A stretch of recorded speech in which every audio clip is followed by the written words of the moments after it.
Namaste, dear friend. I'm pleased that you have downloaded this podcast. This is Short Stories, a production of AdventuresInAudio.net. I'm Robert Crandall. Podcasting from the studios of Adventures in Audio Central, or someplace like it. Studies show, that 60% of podcast listening is done on mobile devices. Maybe while jogging or changing diapers. What? Who wrote that on there? Well, I guess you could, but I got to find out who wrote the intro to this episode. Huh. Oh, I know. It must be that new girl writer who just had a baby a few months ago, or a few months back. Okay, that explains it. Well, okay, whatever. I guess you could be doing about anything, but, we won't examine all the possibilities. But please allow me to make a suggestion. The best way to consume audio, especially stories, that is, with a plot, not news stories, but the best way is to relax, get comfy, turn the lights down low. Candlelight is perfect, and remove all thoughts and other contamination from the chasms of your mind, and enjoy. But however you listen, I want you to know that I appreciate it and thank you very much. The story on this episode appeared in the magazine Weird Tales in 1926 and is a story of a man who worked the night shift for a newswire service when a dense fog covered a town named Xebico, a place he had never heard of, and things get strange and deadly. The Night Wire by H.F. Arnold follows this. Attention travelers, next Tuesday a major power outage will cause complete chaos throughout the city. Stand clear of the closing doors, please. Disasters don't plan ahead. You can. Talk to your loved ones about how you're going to be ready in an emergency.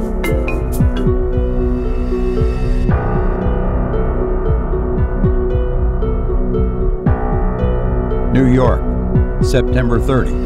CP, Flash. Ambassador Hollowell died here today. The end came suddenly, as the ambassador was alone in his study. There is something ungodly about these night wire jobs. You sit up here on the top floor of a skyscraper and listen to the whispers of civilization. New York, London, Calcutta, Bombay, Singapore. They're your next-door neighbors after the streetlights go dim and the world has gone to sleep. Alone in the quiet hours between 2 and 4, the receiving operators doze over their sounders and the news comes in. Fires and disasters and suicides. Murders, crowds, catastrophes. Sometimes an earthquake with a casualty list as long as your arm. The night wire man takes it down almost in his sleep, picking it off on his typewriter with one finger. Once in a long time, you prick up your ears and listen. You've heard of someone you knew in Singapore, Halifax, or Paris long ago. Maybe they've been promoted, but more probably they've been murdered or drowned. Perhaps they just decided to quit and took some bizarre way out. Made it interesting enough to get in the news. But that doesn't happen often. Most of the time you sit and doze and tap on your typewriter, and wish you were home in bed. Sometimes, though, queer things happen. One did the other night, and I haven't got over it yet. I wish I could. You see, I handle the night manager's desk in a western seaport town. What the name is doesn't matter. There is, or rather was, only one night operator on my staff, a fellow named John Morgan, about 40 years of age, I should say, and a sober, hard-working sort. He was one of the best operators I ever knew, what is known as a double man. That means he could handle two instruments at once and type the stories on different typewriters at the same time.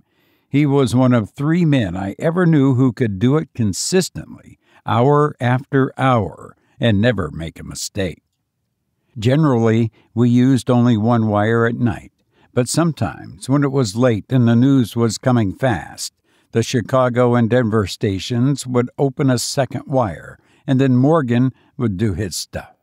He was a wizard, a mechanical automatic wizard, which functioned marvelously but without imagination. On the night of the 16th, he complained of feeling tired. It was the first and last time I ever heard him say a word about himself, and I had known him for 3 years. It was just 3 o'clock, and we were running only one wire. I was nodding over the reports at my desk and not paying much attention to him when he spoke.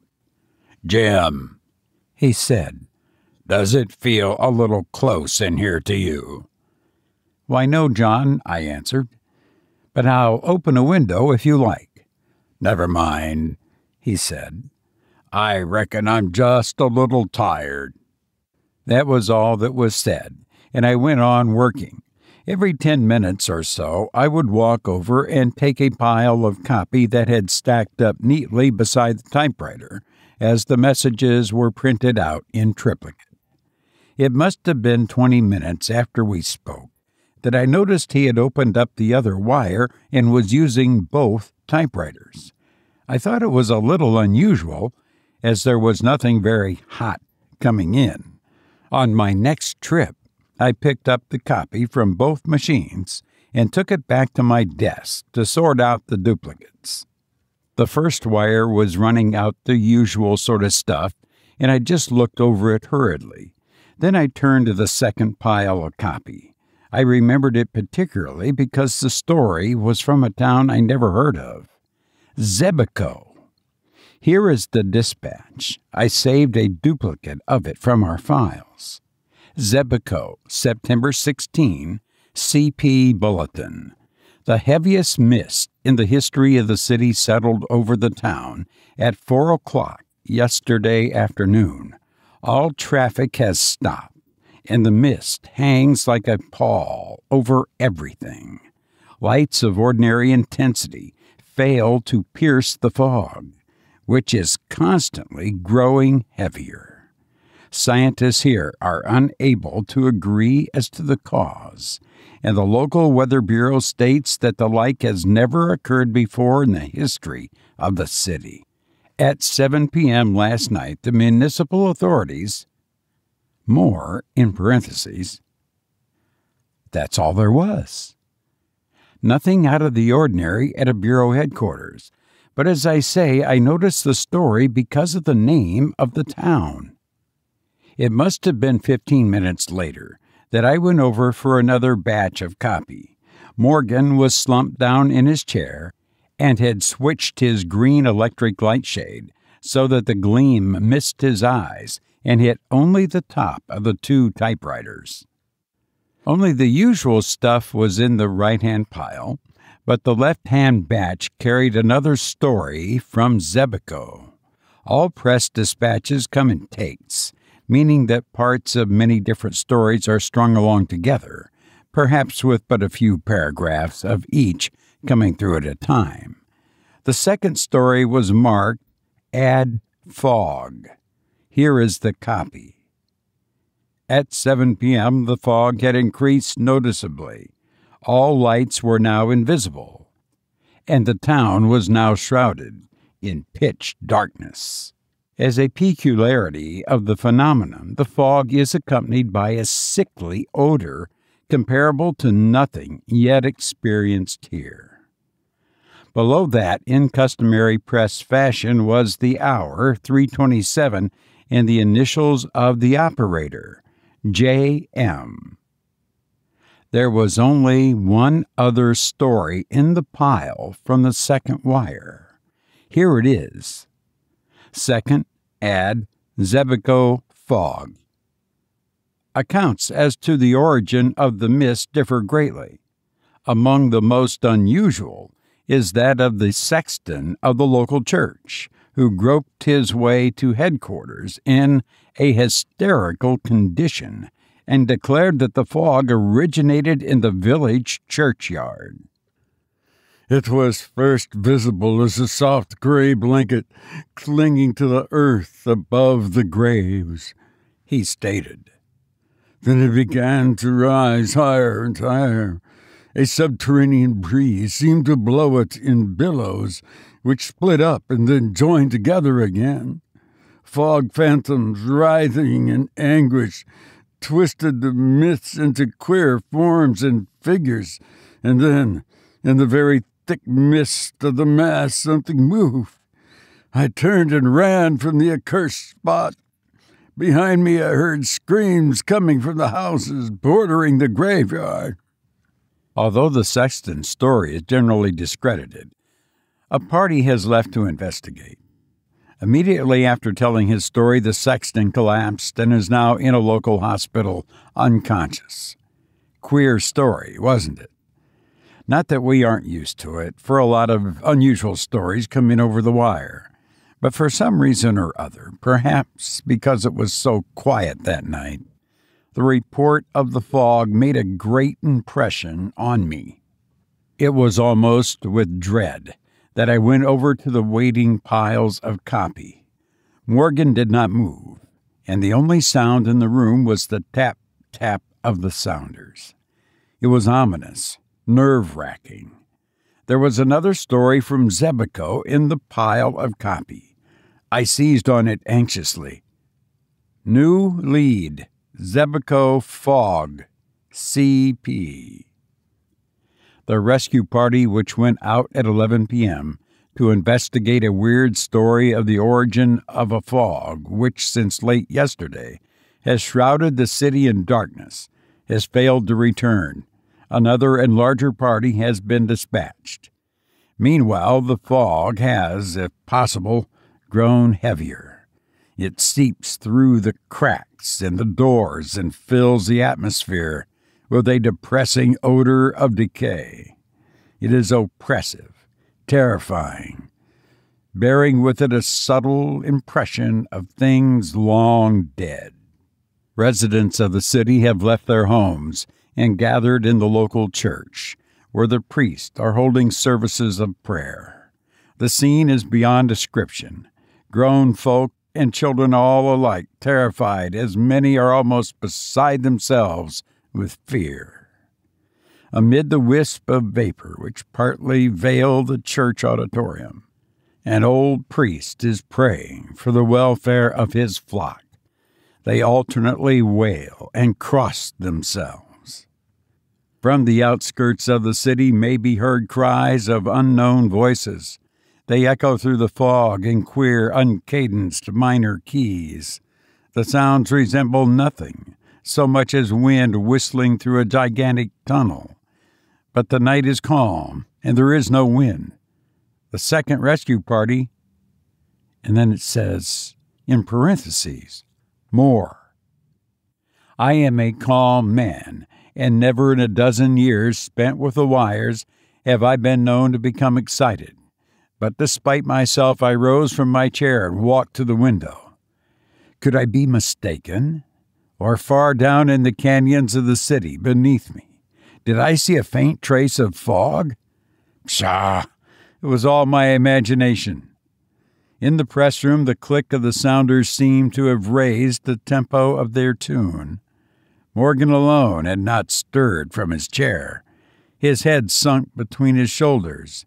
He tapped the dispatches out on the typewriters with one finger of each hand. He looked asleep, but no, endlessly, efficiently. The two machines rattled off line after line, as relentlessly and effortlessly as death itself. There was something about the monotonous movement of the typewriter keys that fascinated me. I walked over and stood behind his chair. reading over his shoulder the type as it came into being, word by word. Ah, here was another. Flash, Xebico, CP. There will be no more bulletins from this office. The impossible has happened. No messages have come into this room for 20 minutes. We are cut off from the outside and even the streets below us. I will stay with the wire until the end. It is the end indeed. Since 4 p.m. yesterday, the fog has hung over the city. Following reports from the sexton of the local church, 2 rescue parties were sent out to investigate conditions on the outskirts of the city. Neither party has ever returned, nor was any word received from them. It is quite certain now that they will never return. From my instrument, I can gaze down on the city beneath me. From the position of this room on the 13th floor, nearly the entire city can be seen. Now I can see only a thick blanket of blackness where customarily are lights and life. I fear greatly that the wailing cries heard constantly from the outskirts of the city are the death cries of the inhabitants. They are constantly increasing in volume and are approaching the center of the city. The fog yet hangs over everything. If possible, it is even heavier than before, but the conditions have changed. Instead of an opaque, impenetrable wall of odorous vapor, there now swirls and writhes a shapeless mass in contortions of almost human agony. Now and again the mass parts, and I catch a brief glimpse of the streets below. People are running to and fro, screaming in despair.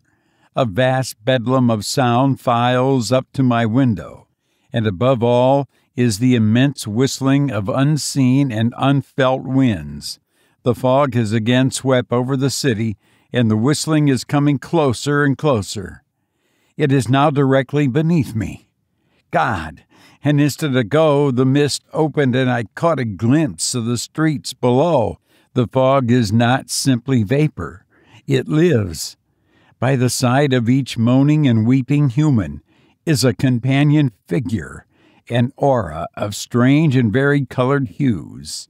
How the shapes cling, each to a living thing.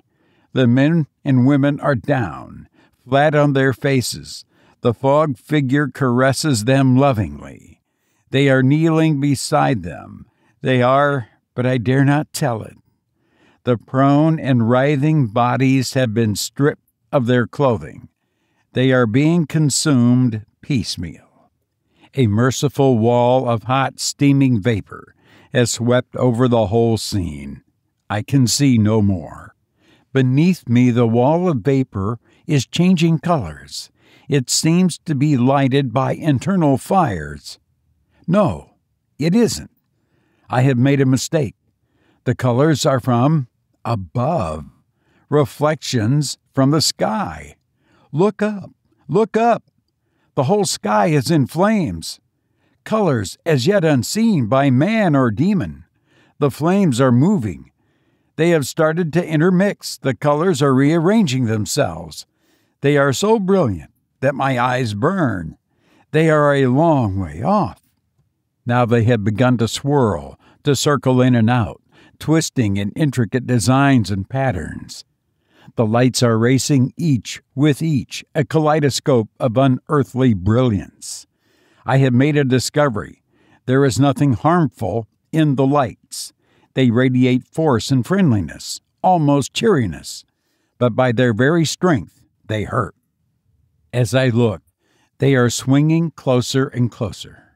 1,000,000 miles at each jump. Millions of miles, with the speed of light. Ah, it is light of quintessence of all light. Beneath it, the fog melts into a jeweled mist, radiant, rainbow-colored, of 1,000 varied spectra. I can see the streets. Why, they are filled with people. The lights are coming closer. They are all around me. I am enveloped. The message stopped abruptly. The wire to Xebico was dead. Beneath my eyes, in the narrow circle of light from under the green lampshade, the black printing no longer spun itself, letter by letter, across the page. The room seemed filled with a solemn quiet, a silence vaguely impressive, powerful. I looked down at Morgan. His hands had dropped nervously at his sides, while his body had hunched over peculiarly. I turned the lampshade back, throwing light squarely in his face. His eyes were stared fixed. Filled with a sudden foreboding, I stepped beside him and called Chicago on the wire. After a second, the sounder clicked its answer. Why? But there was something wrong. Chicago was reporting that wire 2 had not been used throughout the evening. "Morgan," I shouted. "Morgan, wake up. It isn't true. Someone has been hoaxing us." Why, in my eagerness, I grasped him by the shoulder. His body was quite cold. Morgan had been dead for hours. Could it be that his sensitized brain and automatic fingers had continued to record impressions even after the end? I shall never know, for I shall never again handle the night shift. Search in a world atlas discloses no town of Xebico. Whatever it was that killed John Morgan will forever remain a mystery. You've been listening to The Night Wire by H.F. Arnold. President John F. Kennedy once said, "Too often we enjoy the comfort of opinion without the discomfort of thought." If you've enjoyed this podcast, please share it with a friend. I've enjoyed being with you, and I hope to be with you again soon. Please be careful. Thank you.